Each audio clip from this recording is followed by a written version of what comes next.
Américain Warren Christopher, cette opération militaire vise avant tout à restaurer des conditions favorables à la poursuite des opérations humanitaires sur place. C'est en effet tout le problème, comme nous l'explique ce reportage de Philippe Rochaud et Jean-Louis Normande.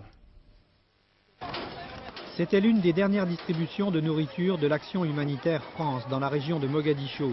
Même si la famine qui a fait 300 000 morts en 2 ans est terminée, même si la saison des pluies permet d'espérer la reprise des cultures, il faut encore nourrir les Somaliens par milliers. L'offensive des forces de l'ONU a pour effet d'interrompre l'acheminement de l'aide alimentaire. Les organisations humanitaires redoutent d'être assimilées à cette force de représailles et l'ONU elle-même a demandé aux ONG de suspendre leurs activités. En ce sens, l'opération Rendre l'espoir est un échec. Il est très clair qu'il y a une déstabilisation totale en Somalie et que nous risquons de nous trouver au point zéro.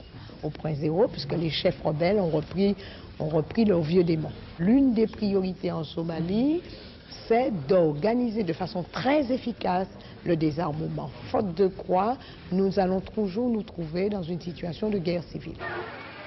Difficile de dire de quel côté va pencher la population somalienne, solidaire du général Aidid ou solidaire des soldats de l'ONU et des militaires américains ou français qui pendant 6 mois lui ont permis de recevoir l'aide alimentaire. Officiellement, les représailles déclenchées à Mogadiscio sont destinées à restaurer les conditions de l'action humanitaire, mais elles retardent dans le même temps les possibilités de règlement politique.